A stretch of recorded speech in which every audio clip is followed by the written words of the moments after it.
have heard their names, and seen their story. After the saga was done slowly people would see the truths behind it. Through 2020 people have noticed many new truths about the saga, its origin.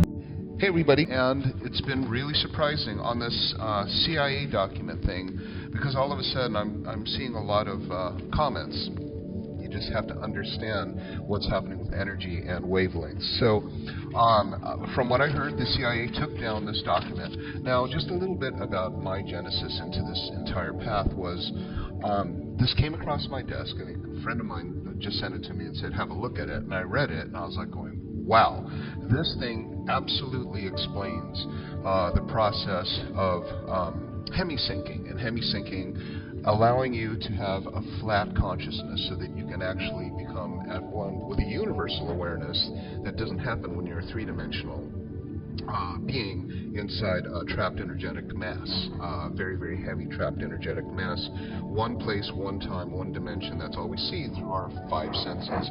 But once we get into the ability to then join the continuum of time-space, the infinite energy of time-space, where actually time-space doesn't actually exist, which we'll talk about in paragraph 18 or section 18 of this document, you'll then see how you've been missing this all the time. It's kind of cool. So I'm sorry that these come out in different parts.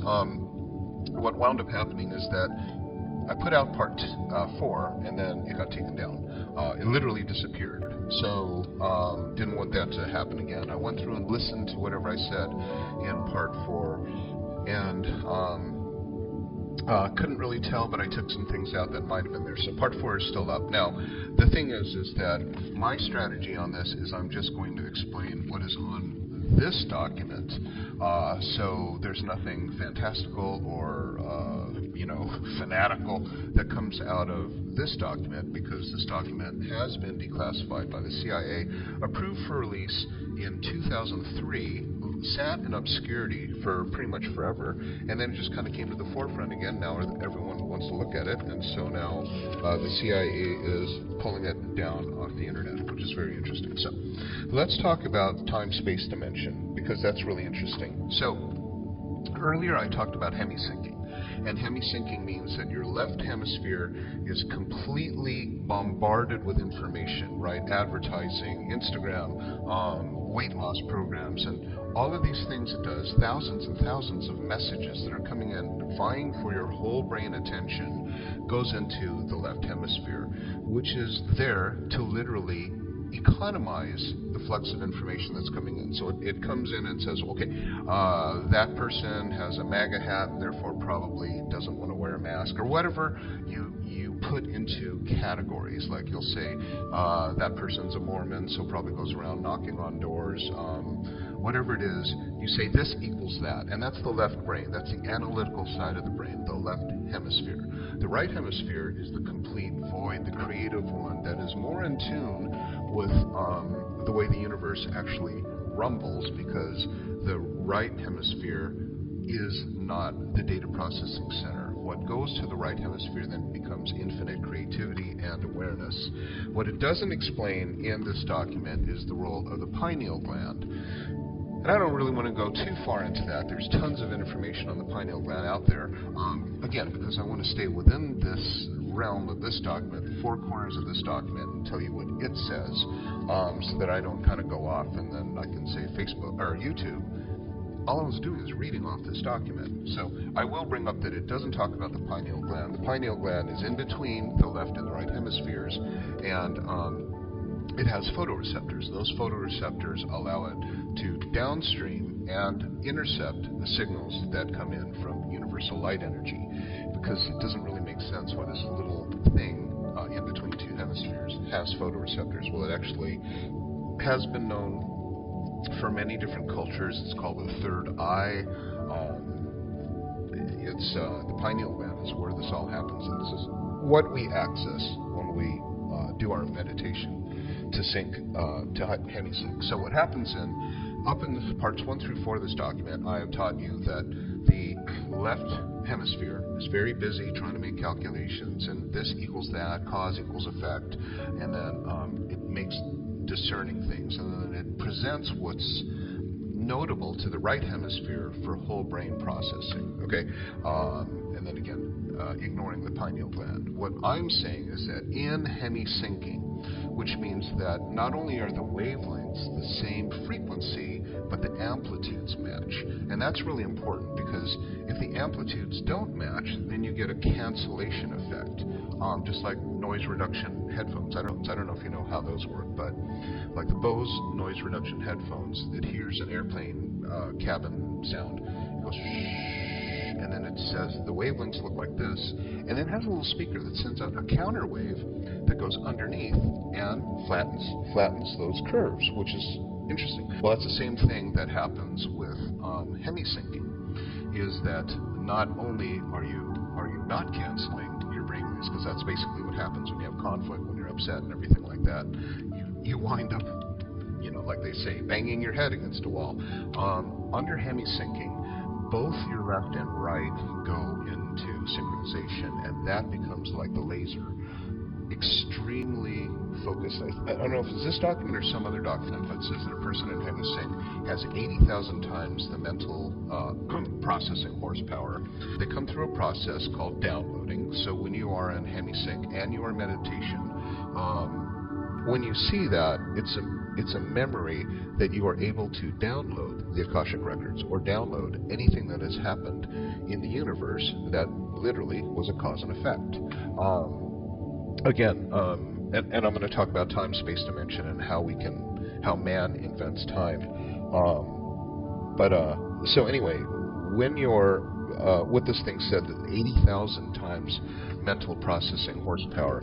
I mean, I guess I can believe it, because the stuff that I wake up with after downloading during meditation, the amount of information I have, the amount of visions that I have are quite remarkable. I've been doing it all my life. For example, one of the first ones that I remember was when I thought I was having a dream, but it was in the middle of the day, and it was an extremely vivid daydream.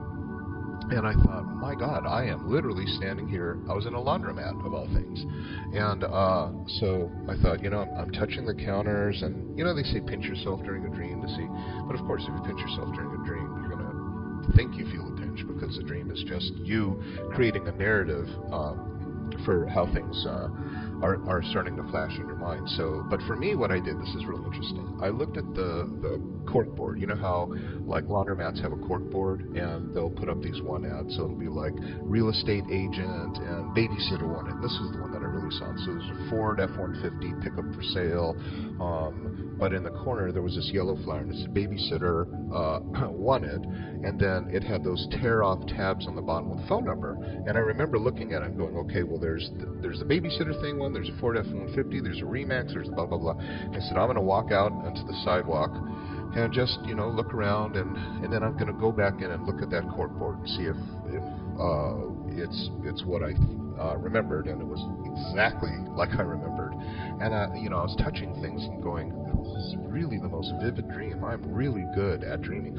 I didn't know there was such a thing as out-of-body experiences, and I didn't know that there was such a thing as conceptual holographic time travel. So, for example, right now I'm talking, and I'm in Kelowna, British Columbia, and when I say something, there's a rippling, flash of waves, and we know that from my hologram thing. So as you know that when you throw a pebble out into a pond, the ripples come at you and they go away from you. The ones that are coming at you are shaped like a hug going outwards, and the ones that are coming from behind are shaped like that, right? They arc so that the crest is coming at you. But the curve is kind of backwards. So when things are coming from the past, when you can sense that the ripples are curved outward, and you know that it's coming from the future when the curves are going in that direction. So that right there, if you understand that there's vibrational energy in an event that goes out and is observable against the void of the universe, then you understand that yes, you can see the past, and you can see the future, and you can see other places, because everything that happens anywhere is a vibratory event. It is a disturbance in the continuum of the natural way of the Earth. And so we also know that the further apart the crests are, the further away that thing happened, right? Because if it dropped right next to you, then you get all these little ripples, and then they kind of space out. And in a pond, when you have ripples, they eventually die out. Okay, they just don't go on forever. Now that's different than the universe. In the universe, things never die because the universe has no friction and no resistance.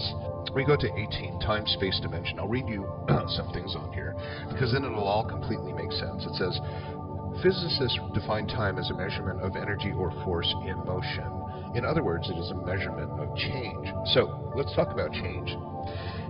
If I'm on an electric motorcycle and I'm just 60 miles an hour down the freeway, and you're on one, and let's just say I can't see the background, then I think that the two of us are standing still. That's happening to you right now. You're going something like 800 miles an hour in orbit, but you think you're standing still because my furniture sure isn't moving. You're not moving relative to me. So time, motion, space can only be clocked against something that is still. I hope that makes sense. So if something's still, then you can clock it against the still thing, right? Went by me at 60 miles an hour. Well, if I'm going at 30 and went by me at 60, then it went by at 90. But we measure things against what are still. The universe is incredibly still because it has no borders. It has no right, left, front, or back. It's infinite. Not only is it infinite, but it doesn't vibrate disturbances. So let's talk about the infinite part. If it's infinite, that means it has no right, no left, right? So how can it move if there's no beginning and no end? In other words, the universe is just this flat thing that does not move. When we do an event, when I drop this thing, that's an event that creates a disturbance which creates ripples in the universe that we can observe. We, as observant beings, and that doesn't mean that we're alive with, carnal bodies with eyes and ears and nose and tongue to taste and fingers to touch. Those five senses only exist to protect our physical body from harm. The other awareness that you get comes in through the pineal gland. So when we observe things as observant beings, they just keep repeating this thing, and it becomes their awareness, and then lo and behold, what you, they say manifest, what you vibrationally are has porous walls, and it seeps out into the reality of this time-space dimension and causes all of those things that vibrate in sync with you thinking, I'm never going to get married at 30. The universe is set to prove that to you, because you are now bringing in all the vibrational energy of all those things that are exactly as you fear. So when you fear them, like, oh my God, I'm going to be 30 and single, then it's like, oh, there's a sign that, oh my God, I am going to be 30 and single. Oh, there's a sign I'm going to be 30 and single. Oh, I looked at myself in the mirror and I'm getting kind of flabby. I'm going to be 30 and single. So all these things now become part of your awareness universe, and that is the part that's exciting when we talk about time, space, dimension, because we were not always carnal bodies. I'm 60 years old. 60 years ago, I was a light being, and a light being does not have an awareness that extinguishes at any moment. It doesn't extinguish when you die. It doesn't extinguish 40,000 years after you die, because awareness is really this massively omniscient, beautiful place where we have godlike qualities. You see, the universe is still. It literally has no vibrational energy. And in that no vibrational energy is the massive vibrational energy of what they call the unity. All planets and stars are intensely connected, but in the moment. See, people say, oh, well, the gravity goes at about the speed of light, 186,000 meters per second, and therefore, by the time we see something that was 14,000 light years away, blah, blah, blah. So they think that nothing goes faster than the speed of light because Einstein said so. E equals mc squared. He said that the faster you get closer to what they call the constant, 186,000 meters per second, the more that your mass will increase. So they found that in, as you approach the speed of light, they found that your length in the direction went shorter. So then they went, well, if you went to the speed of light, then you would be infinitely thin and more weight than the universe. That happens in an observable system where you can clock things under relativistic rules. I can clock things under Newtonian mechanics, and they would completely not exist under the lens of observing through relativity. And so in a continuum where there are multiple dimensions, it's just energy, it's just electricity. You know, they've done these accelerated particle things where they smash atoms together, and then they have literally found, you can Google this, that particles, they're gluons or something like that, vanish from the closed system, and they say it went into the fifth dimension. Now I have to say, guys, that's not a closed system. The closed system is the one that you can't observe. Those particles went bam, and they went into that thing, but you don't have eyes that can see infrared. You don't have eyes that can see ultraviolet. You don't have ears that can hear over 20,000 hertz or below 20 hertz. So to say that it's now not there is completely silly. I read Stephen Hawking's book, A Brief History of Time, massively decorated and theoretical physicist, which in itself are kind of two separately different things, because a physicist is one who measures, observes, and then can create lab experience to prove the hypothesis. That's called the scientific method. But a theoretical physicist is one who imagines how things might be, and then starts to find, proof. The problem that they have in finding proof in a dimension where we can actually observe cause and effect gets lost when you get into analytical physics. And so one thing that they all got wrong was that this concept that the unifying force that holds everything together, because they've been trying to find it. They're seeing subatomic particles. They spin around in orbit just like a planet spins around the sun, or the stars all spin around the Milky Way galaxy. But they want to find the one unifying force that holds everything together. And it's so simple when you think about it. Look, if there was not an instantaneous unifying force at all times, then the Milky Way galaxy would spin completely out of control. What I'm saying is I am as connected to the farthest part of the Milky Way galaxy as you are, and you are connected to me, and I'm connected to the blade of grass that's under my pinky toe or whatever. Everything is interconnected, but not at relativistic distance. It's all in the here and now. And it's what they call in this time-space dimension the absolute. So he says, let me see what he says. He says, conscious force, the fundamental primal power of existence without form, and I'm talking about light bodies, right? Awareness energy.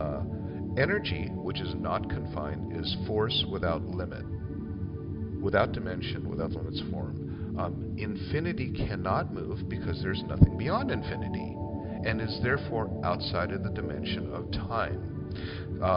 So what it talks about is that anything that happens is an event. An event is a disturbance, and this really cool universe that was just flatlining is now aware of it. So what happens is two things. When you go into Hemi-Sync and you're able to really take those amplitudes and go lower and longer and flatter, the flatter that you can go, and this is why they said in it, which I thought was delightful, that a person who has practiced Zen meditation for 20 years or more can easily achieve Hemi-Syncing. I've been practicing Zen meditation since I was 12, so I know, like, something was happening. The thing is, a society told me that, no, you are not going to other places. You are not having out-of-body experiences. You are not able to, predict the future. And so basically what it says is that energy in infinity is said to be completely at rest, and therefore cannot generate holograms as long as it remains utterly inactive. So the universe cannot create events. Now, there are people who know about, light body consciousness, and they're called light bodies, okay? It's just what we are when we're not. We're just electricity, so when we're not inside a physical body. Now, the one thing that we are not able to do as light bodies, we can observe everything. we don't get stuck with emphysema or fingernails that are too long, or having to take a crap, or have a period, or need coffee to wake up, or need alcohol to calm your nerves. And the reason that is because as a light body, you cannot make things happen. A ghost cannot pick up a bottle. A ghost cannot, flip through the pages of a book, or slam it, or kill another person. There's all of these things. When you are in this carnal body, you have the ability to make events ripple into the universe, so that you can see what happens. Now that's a cool thing. Unfortunately, when we are here as people, we learn how to make things happen, but we forget that part, that we can actually observe everything and our actions within it. And that's the part that is so exciting about the fact that the CIA knows this and wants to create a counterforce to stop psychics like some of you out there from being able to see remote viewing and things like that. So I want to talk about what happens in a thing called clicking out, and this is called the absolute in infinity. And this is really important because this will teach you how to get to that state where you can become at one with the universe.